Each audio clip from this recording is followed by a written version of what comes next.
I don't know what this is gonna record or how long my phone is gonna allow me to record. I know there's pictures and videos on it that are probably gonna,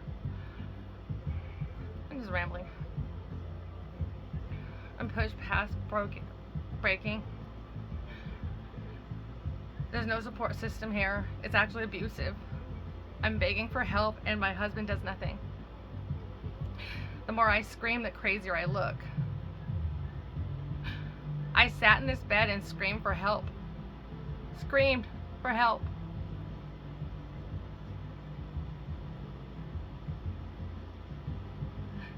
January 4th, he had me hauled out of here, this bedroom where I have to sit every day. Knowing the cops came in and ripped me out of here. He refuses to do anything, to say anything to anybody, but he watches that. He watches what I'm going through. I don't have a doctor. I don't have one person to tell me anything what's happening to me.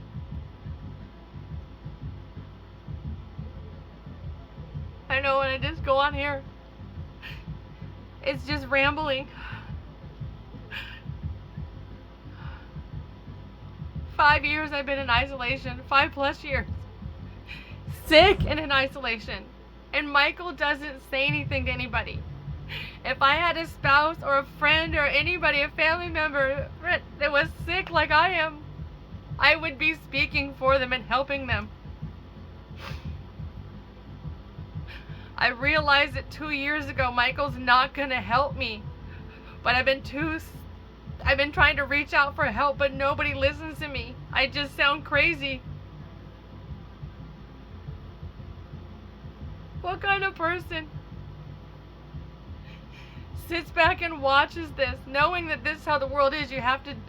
I wasn't a social media person before the brain tumors.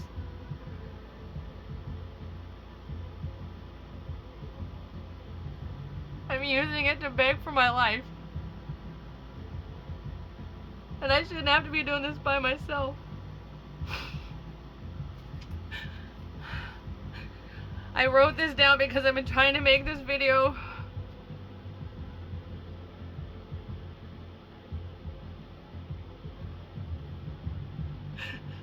April 13th, again, the police came in here, assaulted me, blackened my eye, busted up my face. I was screaming for help. And this is what happened to me on April 13th. I'm gonna turn off the music. I don't know how to. Now if I can find, I took pictures with this of my phone because I'm using my phone there. So this is what happened to me.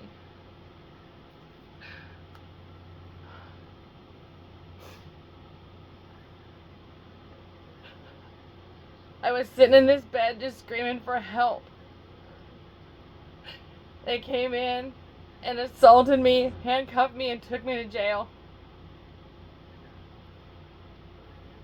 I'm just trying to get to a doctor.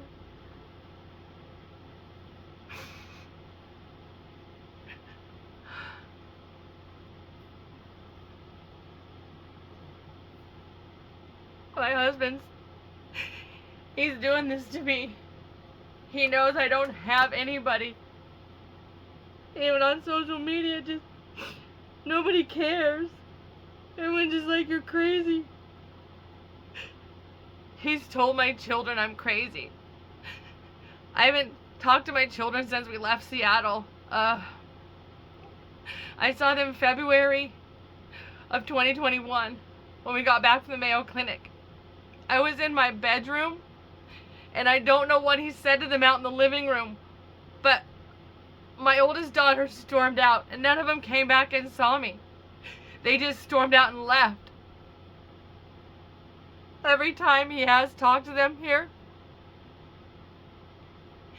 he's outside. He won't speak to them around me. He never uses the word that I'm sick. He makes it sound like I'm just crazy.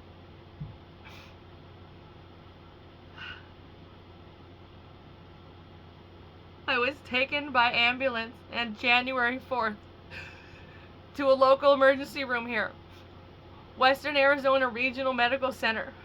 I was in a gurney, and a doctor came up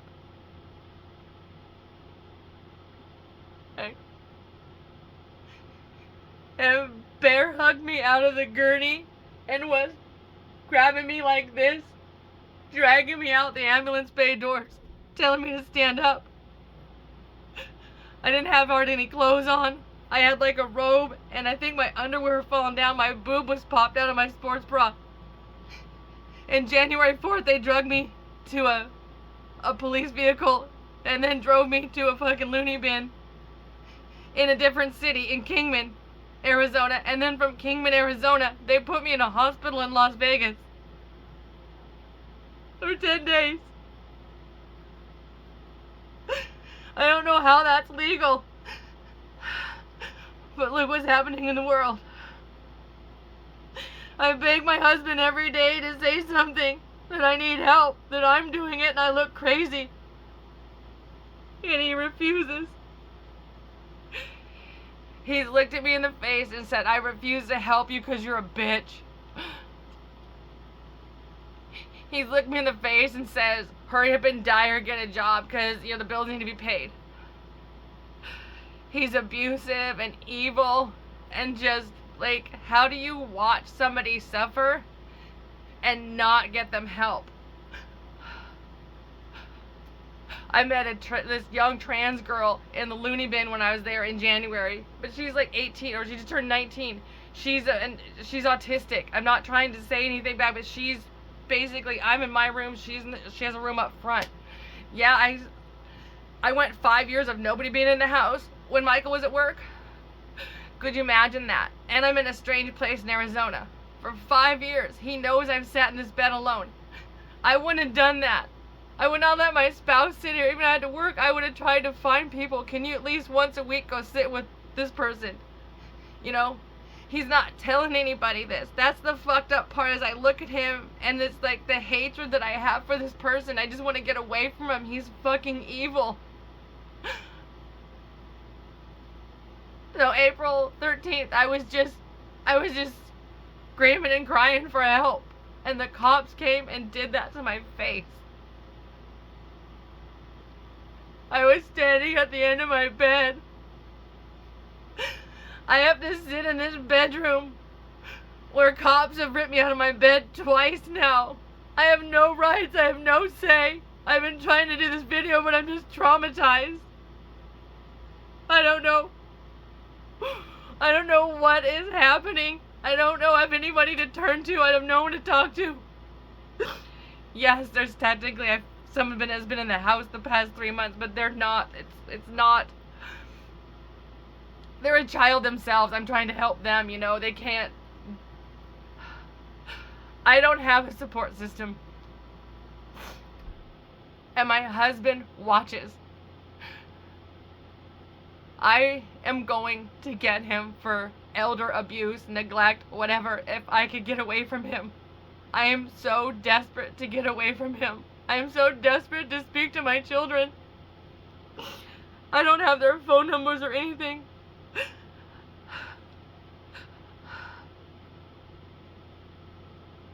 He's told them I'm crazy.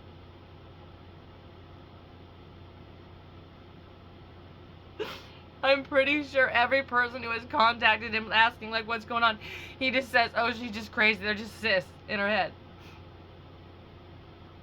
January 2020, a 14 millimeter. They said tumor in the fucking thing they sent me. Go Google what 14 millimeter marble looks like, because that's what I had to do, because no one has shown me an MRI. So I had to go look at how my 14 millimeters is. And this is sitting dead center in my brain on my pineal gland. I've not been shown one scan, one test, one blood work, nothing. And the more you tell people that, the crazier you look. You're denied. They just delay. They dispose. They don't fucking care. They just deny you any care, and you're too weak and too sick to fight for yourself.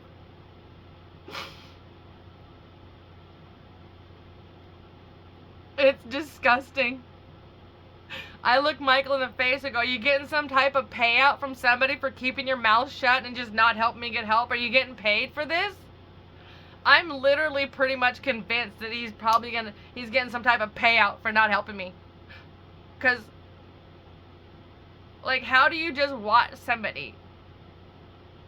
It's like could you imagine being stuck with an ex as in charge of your care? You know? It's beyond abusive. There's been severe abuse. And there's nothing I can do. I can't drive a car anymore. I haven't been able to drive a vehicle since September of 2019. I can get around and walk with a cane on a good day. A really good day I can get around the house, like the kitchen, living room, without the cane. That's a good day. I try to get outside and get to my chair and stuff like that without it too, because I just don't want to. I hate using the cane. I hate it. I hate using the wheelchair.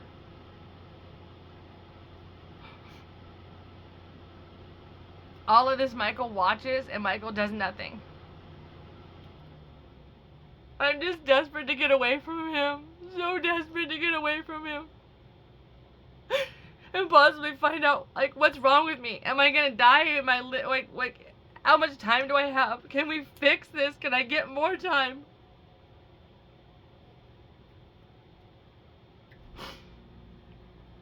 They say anything after 5 years after a brain tumor diagnosis is considered every day a gift. So I'm way past when the symptoms even started. So I'm for 6 years in July, and that's what keeps me going too. Is I wouldn't be here without cannabis. There's no way I would be here without cannabis. This would have taken me sometime in 2021. I know it would have.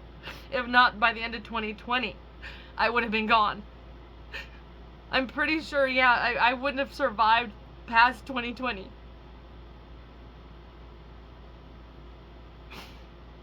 This is RSO, what they call Rick Simpson's oil.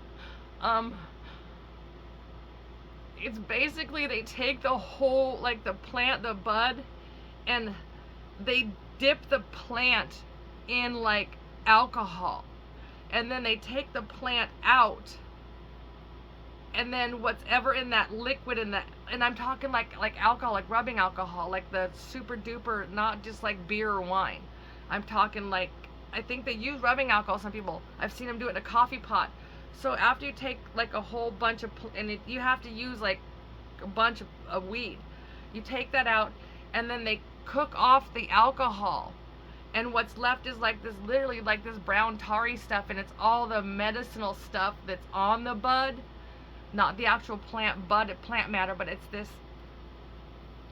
And they cook that down, and it's literally, when we were getting that stuff, it's like the size of the head of a nail, and you just put that on, like, you can't put it on your tongue because it sticks, but you just mix it in like applesauce or something, or Michael was rolling up and making a tissue ball, and I would swallow that down.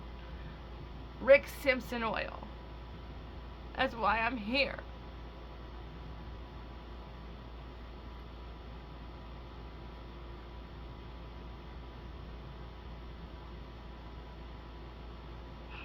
To know something is helping, but I don't have any medical tests. I don't have any of the medical side to help with any of this. It's just, and I just sit here and think of, if this was just an option for people in general, anywhere on the planet. Hey, you're sick. Do you want to do chemo? Do you want to do radiation? Do you want to do cannabis? Do you want to do a combination of all three? Do you only want to do the radiation and the cannabis? Do you know, I don't want any cannabis. I'm just going to go do chemo. Whatever a human being desires on this planet, they should be allowed to do with the healing with cannabis.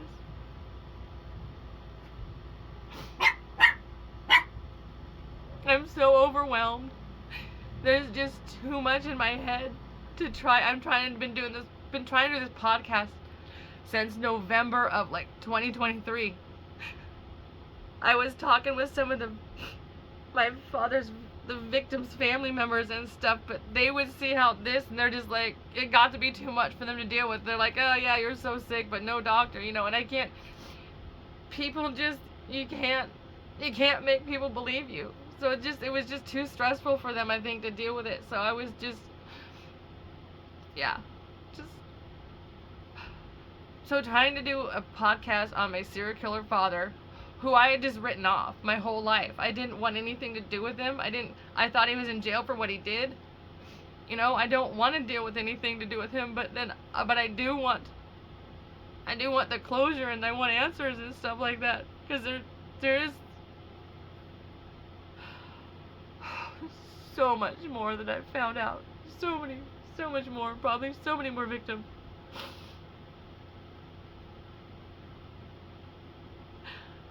So in between being sick, trying to do a podcast about something that's, you know, disturbing to me. I don't like true crime stuff. I know, oh my goodness, I know people love to watch those things for entertainment.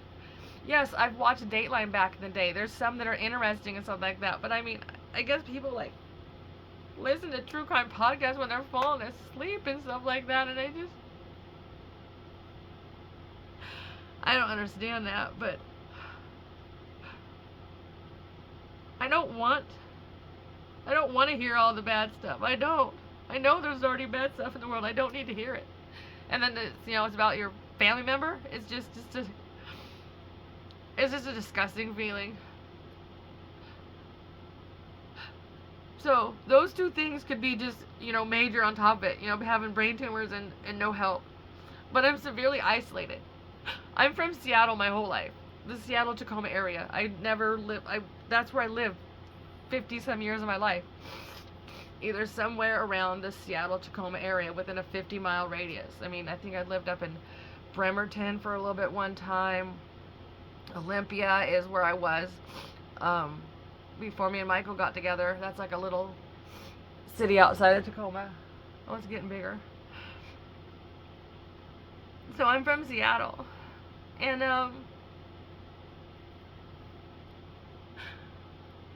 we came to Arizona 4 years ago. I'm just realizing that too. May of 2021. We thought I had about 3 weeks to 3 months to live. We weren't getting any answers in Seattle. The pandemic was raging on.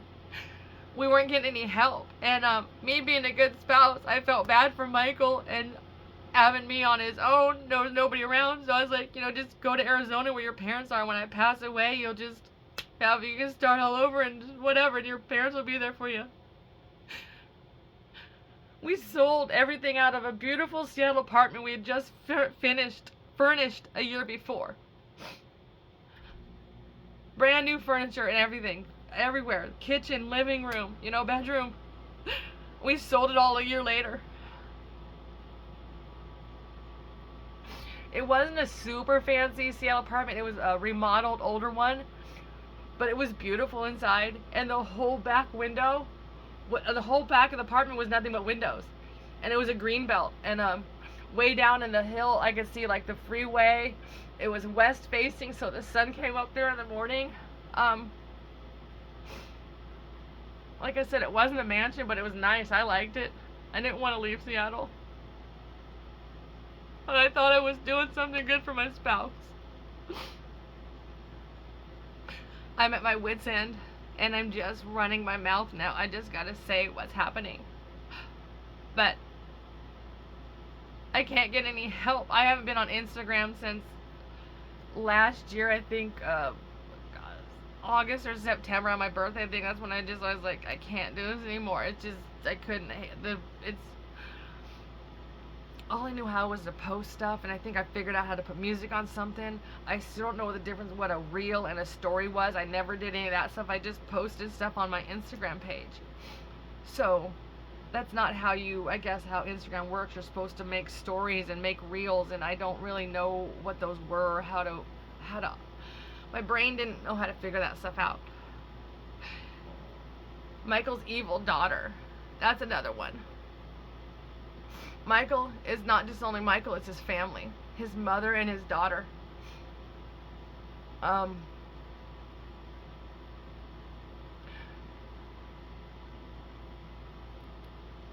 Brianna and Deborah Witt, you huge fucking evil piles of shit.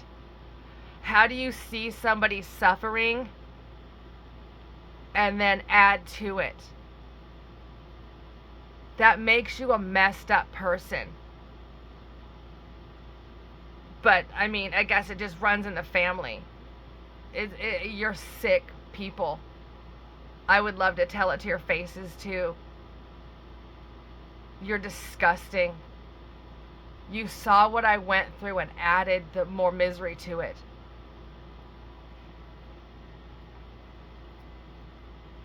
You're vile, wretched, disgusting, sad excuses for human beings.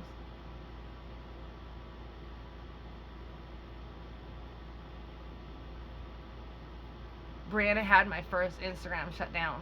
So I lost pictures and stuff of my granddaughter and stuff like that. Pictures that, I can't get back. And Michael, Michael he would just watch. He wouldn't do anything.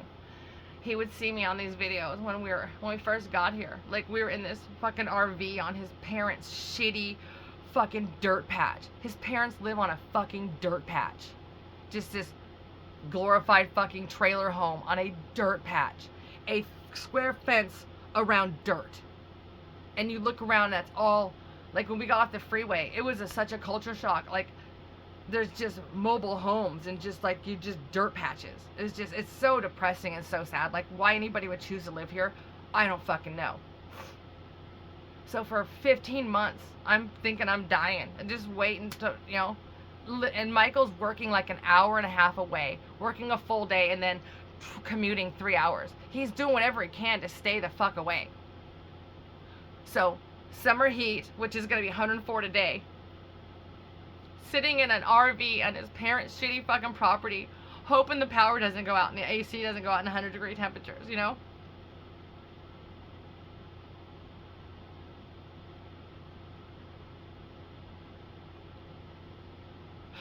Michael has been a nightmare. He has been an absolute nightmare. And all along, I was just trying, in that RV, trying to get my story out, trying to get people to listen to me. And all along, I'm looking back, I'm thinking, everyone who I probably contacted, he's probably telling them, no, she's crazy. My good friend Kelly, me and him, like, dated in, like, high school, like, when you're 15, 16, where you just hold hands. We never kissed or anything like that. Went to the movies. I remember going and seeing Die Hard, and I can't, I don't like those, I don't like to this day, shoot them, kill them up, and gunshots. And it was us and a group of friends, we were like 15, 16. I can't remember, I think Kelly was driving then, he might have drove us, but it was a group of friends. I went out and sat in the lobby, I remember, with some lady and her baby in a stroller, because the movie was too much for me. But that guy friend Kelly, the magic of Facebook, we found each other and we were just, hitting it off and cheering each other up, and come to find out, he was dealing with brain stuff too. He had a stroke or something, So we would cheer each other up and just, send each other jokes and everything. And I was finally well, Michael, why don't you talk to my friend Kelly? He's a really cool guy, reach out to him, let him know what's happening, and stuff like that. I saw texts on Michael's phone between him and Kelly. And Michael was calling me crazy. So I've known all along that Michael's not getting me help, but I'm just too sick and I can't deal with it. I have to keep pushing it down and keep trying to get myself help. And I'm just realizing more and more, Michael's really not helping me. He's not going to. And then him just looking at me in the face and saying, I refuse to help you. I'm just like, I do these videos and I look like an attention-seeking weirdo. Because where is your spouse if it's so bad? So see, I even totally forgot about it, but I'm just like, this is what I had myself just to turn the camera on, and just, here was a script, but I just ramble. But I was like, just try not to make it more than 30 minutes, and here I'm at 24 minutes, and just hit record, and it's just in here, it says I have no idea what I'm doing. This says the brain tumors, January 2020. The police assaulted me on April 13th of this last year. Michael's not doing anything. He doesn't have to. If he just sits back, the brain tumor isn't going to take me out. That's the scary thing is, I don't know what's happening or when it's going to happen. I know my body's sick. And it's gotten bad 3 times. In Seattle and twice here since we've been in Arizona where I thought I was taking my last breath. And Michael doesn't say that to anybody, that she's gotten so bad 3 times. And I'll even look at him and go, you've watched me be 3 times near death, and you're not telling people that I'm that bad and that we need help. So it's just that trauma right there. He can call the cops on any time when I'm just yelling too much because I'm desperate for help. Could you imagine? Can you imagine screaming for help and not getting nothing, not one person, agency, nothing? And then you have a spouse that literally has looked at you and said, hurry up and die or get a job because the bills need to be paid. I'm not embarrassed. I'm not. Michael should be embarrassed for how he's treating me. I just want away from him. I have no way to support myself. I can't fucking drive a car. You know, I'm a vulnerable person and he's abusing me. And I don't know what to do.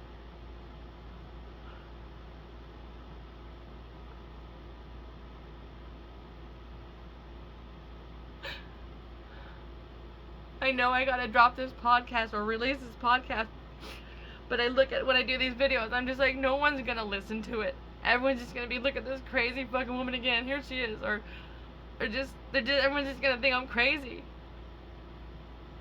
And that's what I go through every day, is I just sit here going, just turn on the camera and just hit record. But then I'm just like, what's the why? Why no one's gonna, but then I have to keep telling myself, someone's gonna watch it just because the whole stupid because of who my father is, you know? And I hate the fact that I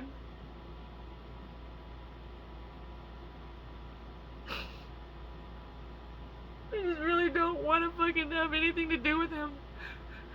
I erased him from my life for most of my adult life. 25 plus years I haven't had anything to do with this man. The last time I talked to Warren Forrest, it was at my mother's house. It was some type of holiday or something. He was calling from prison, you know.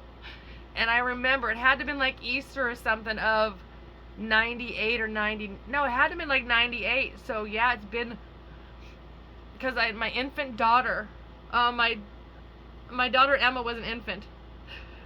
She was born in November of 97, so I'm thinking it was the Easter of 98. And they're all just passing the phone around talking to him. And something in me snapped. And it was just like, why do I want to talk to this person on the phone?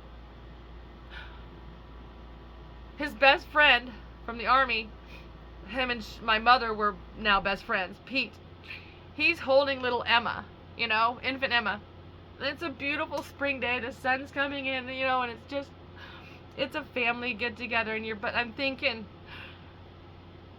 somebody, I didn't know the extent of his crimes then, but I knew he had murdered and raped one woman. So I knew some family was probably had to have a gathering too, and there was somebody missing from their gathering. Because the person that's on this phone,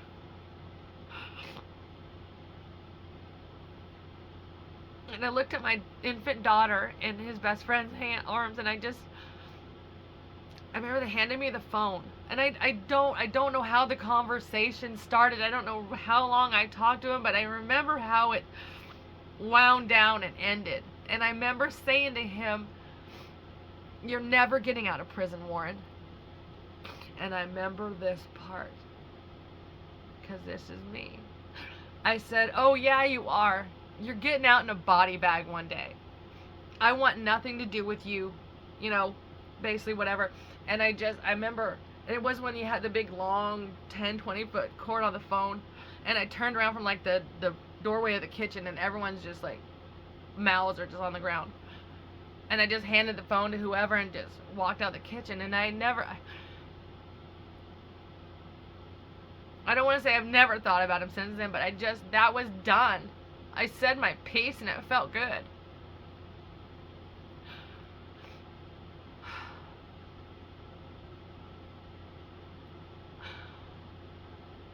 My mother, who was Sharon Forrest, who is now Sharon Lochner. I believe this woman has something to do with his crimes too. She helped cover up stuff. I have news articles of saying she destroyed evidence. I don't know why this woman has not been brought in for formal questioning, anything, but that's why I want to push too in my podcast. To put the heat on Sharon. The original Mrs. Forrest. She was living with him when he was committing these crimes. When you live with somebody, you know what's going on. Your spouse, your partner.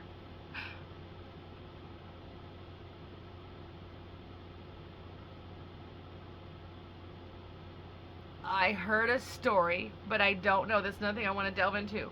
Her name is Tanya. That's all I can remember. I think I've seen her on Facebook. But another lady who was working on another podcast, who turned out to be a nightmare lady. She had sent Tanya my way and said that Tanya had said, Warren and Sharon, my parents, and this lady Tanya, her parents, they were friends. I guess him and Warren were army buddies.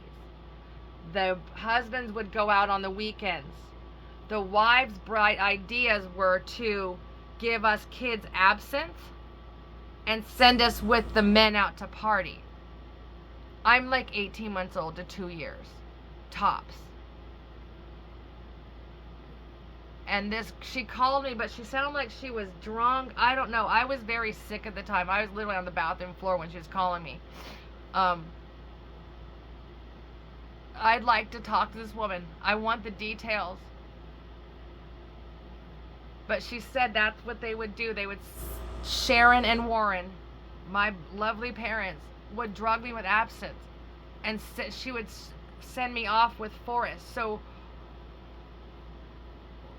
what was she sending off an infant girl child, toddler child, off with her husband to party? So those are details I want to, This woman has been a nightmare my whole fucking life. I left home at 14. So Sharon, I'm coming for you too. I'm going to make sure some way, somehow, you're held accountable for anything that you helped him do or whatever. And I think it goes deeper and more than we can I'm really thinking you are more involved in, because Sharon, why don't you ever want to talk to anybody? Why don't you ever, if I had a spouse or somebody or a family member who did these horrible things that Warren did, why aren't you telling people what you know and helping any bit you can? And then my sister, Lisa Forrest, you ain't fucking Lane, bitch. You're gonna be Lisa to the day you fucking die to me. Lisa Forrest and her wife, Monica Forrest, they talk to Forrest. They send him money so he can call them from prison and talk to their kids.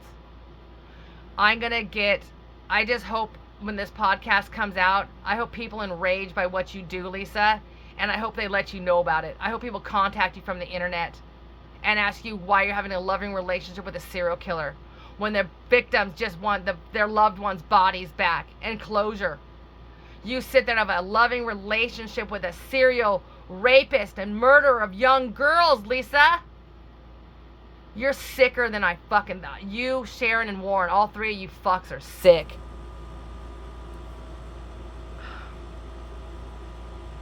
I have so much to say. I know I could do a podcast. I know I could.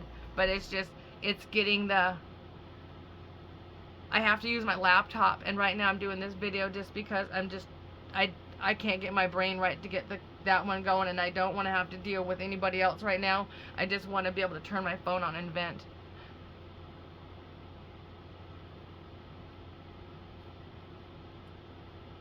So I don't know. I'm going to try and upload this to my YouTube because I have to record off of my laptop to get the right file or something to get it uploaded. All this. The young trans girl I have saying she helps me with this stuff, but it's hard for me to communicate. It's hard for me to get the shit done that I need to do on my end. And it just frustrates me because I'm not used to asking for help. And I hate asking for help. And it's just re-traumatizing because all the help that I've asked for and literally been ghosted by people. Ghosted. People like blocking their emails so I can't even email them. You know? I'm not embarrassed because it's just how people are. So, I don't know what's happening to me. I'm scared for when my time comes. Michael doesn't deal well. When I'm tanking and at my worst, Michael is gone. He's left and in the car before. Just gone. And I'm just left here. While I'm just like bad in the bed. Just scared and terrified. So I'm gonna do this, release this podcast, and if nobody contacts me, hey, I'll understand that too. I look crazy. But I want to look into a way. I don't want to die. I'm not being dramatic and saying I want to kill myself. But I want to medically end this suffering. If I can't get any medical help and people are just gonna think I'm crazy and Michael just gonna have me sit in the back room of a fucking shithole in Arizona, I don't want to be here. I don't think I should have to fucking exist just in this fucking hell. I know everyone who just sits back and watches these, and that's the thing too, is there's so many people on Facebook that have, counseling degrees that I know, people that are, and nobody contacts me. Nobody says shit. It's like, and it's just, that's how people are though.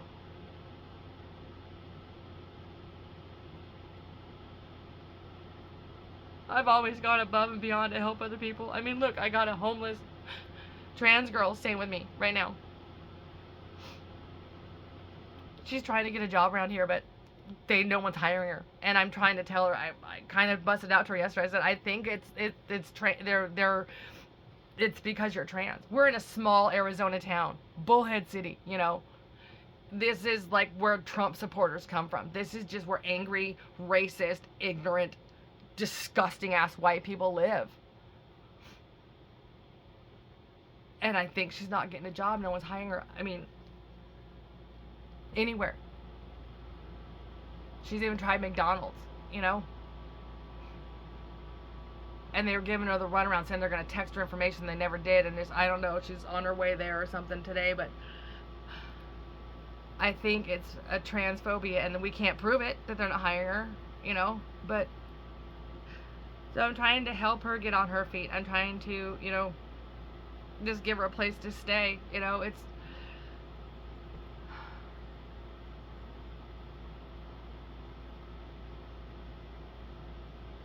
I'm just overwhelmed. I'm overwhelmed. Isolated. And every single person I know has ghosted me. So there's nobody on my phone. There's nobody to text. There's no one to call. Nobody answers even emails. I went to email people, to check in and see maybe I could email them again. I go to send an email, it's blocked. I just want a chance. I want to find out what's happening to me. And either way, I'm tired of just being parked at this intersection in life or death. I want to go one way or the other, Not that I want to die, but I mean, this body's not going to do much more without medical attention. The cannabis is great. I know it's gotten me this far, but I need medical attention for things besides the brain tumors. My left breast and my lady parts, But I was assaulted in an ER. And I have to go into more detail. I have to get myself calmer. And I have to really sit down and tell my story. of where everything that's happened, just begging for help. And I don't know how I'm still here except for the cannabis. Mentally, I don't know how I'm here either, with no support system. And this shitty feeling of just reaching out for help and people just ghosting you. Adult Protective Services. Adult Protective Services in Bullhead County, we called ourselves on, and they ghosted us. Michael can just send the cops there anytime and just have me hauled the fuck out of here. And there's nothing I can do about it. I don't need a fucking psychiatrist. I need a medical doctor.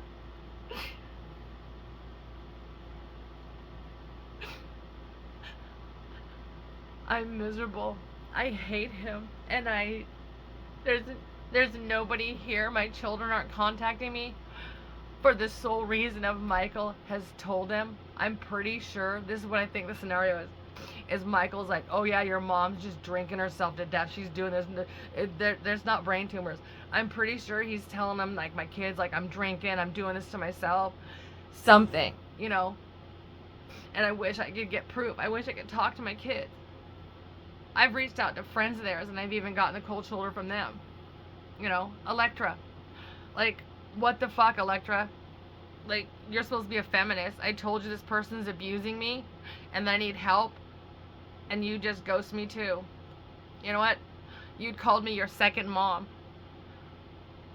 The Mother's Day before we left Seattle, you sent me this beautiful text saying some of the most heartfelt, beautiful things I'd ever heard, you know, of how nice I was to you when you were young. I didn't judge you. I never asked you why you didn't lose weight as a child. And I'm just like, I felt bad that reading that, and that people would make you, like, why would you ask a child to lose weight? I mean, it just, I know I'm rambling, but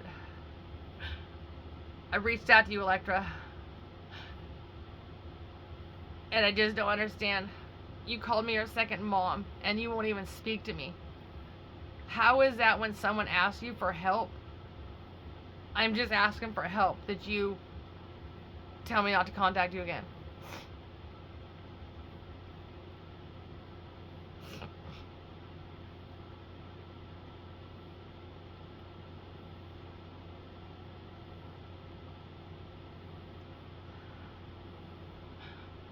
I keep pushing on out of just sheer rage, and the fact that I'm just determined. I want to get the fuck away from Michael because I want to prove what he's done to me.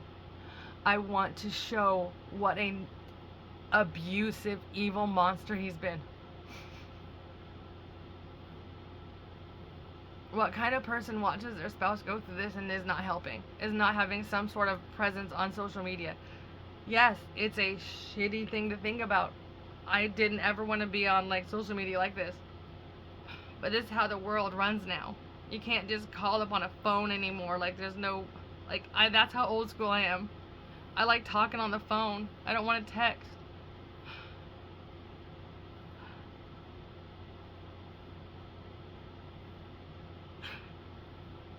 Every day Michael goes off to work. He just gives him an hour or so. Works all day. Then he comes home. I've been sitting here all day.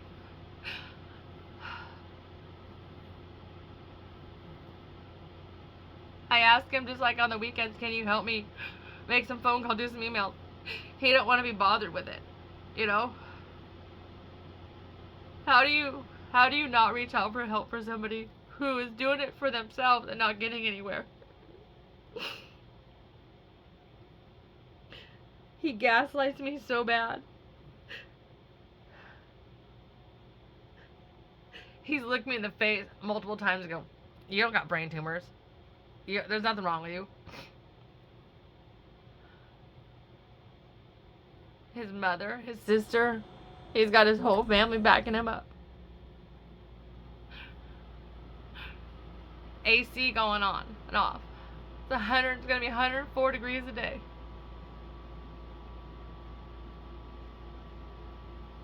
This is terrifying. Heat is the worst thing for anybody with brain tumors. Heat is the worst thing for you. And here I am in one of the hottest places on the planet, you know. It gets 120 degrees here in the summertime. I keep, you know, I was telling Michael we need to move, you know.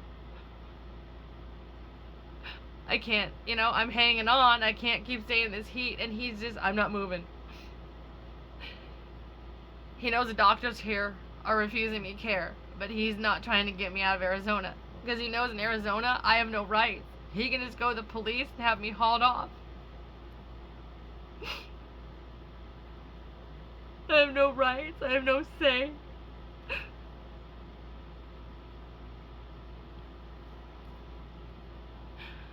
When I was in the loony bin for 10 days in January, like, it's just, there's no, you think, oh, you get to talk to a counselor every day, you get a counseling session.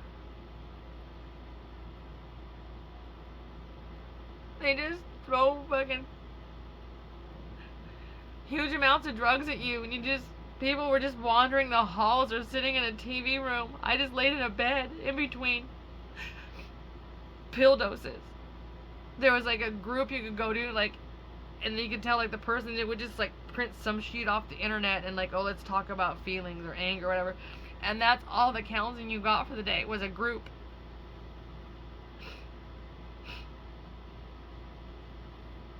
I'm not crazy. I am been denied medical care.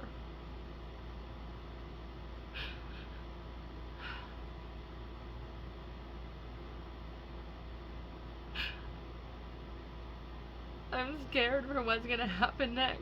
I can't take care of myself. I want to leave this person. He knows I have no way to take care of myself. He's told everybody I know that I'm crazy. Nobody wants anything to do with me, and he loves it. He just sits back. He sits out in that living room, and when he gets home from work and just stuffs his face and watches anime, plays his video games. We don't have money, he said, to drive down to Mexico, which is, I think it's about 2.5 hours away, 3 hours away. It's a day trip. But he buys a brand new, even bigger TV. There was one that was about the size of the wall. Now it's about the whole size of the wall. He buys himself a new PlayStation.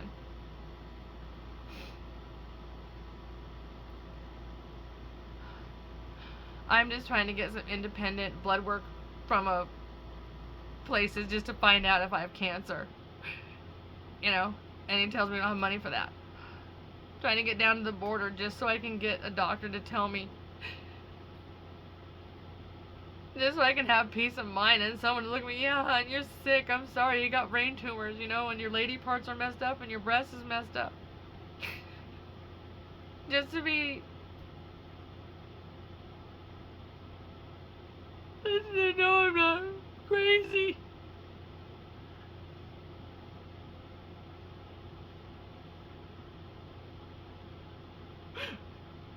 On top of everything I've been going through, I'm in an abusive fucking relationship. I've lost everything. Everything.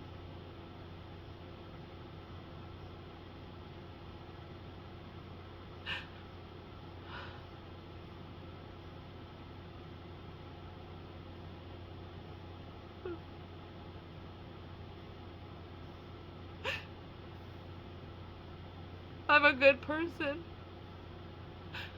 I deserve basic medical attention. I'm suffering. I'm scared. I'm isolated. And I'm being abused. I don't know what else to do. I just wrote on this thing. Yeah. What would you do?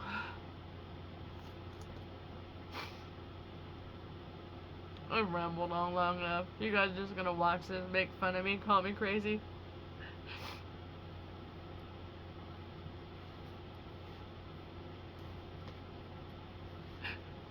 I wish I could talk to my kids. I wish I could talk to my kids. I wish I could get up there. I wish I could get to my kids in Washington.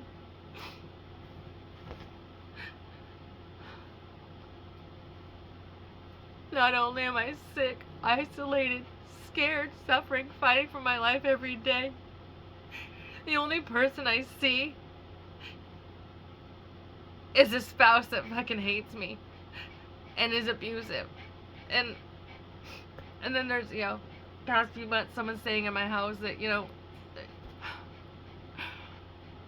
she's a child herself, so she can't really do much, and she's autistic, and it's just, I'm not saying, like, I'm probably pretty sure I'm on the spectrum somewhere.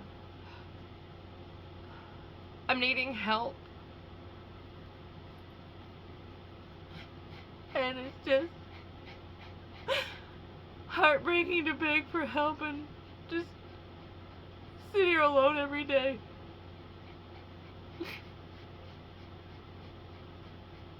Just wondering how it is happening.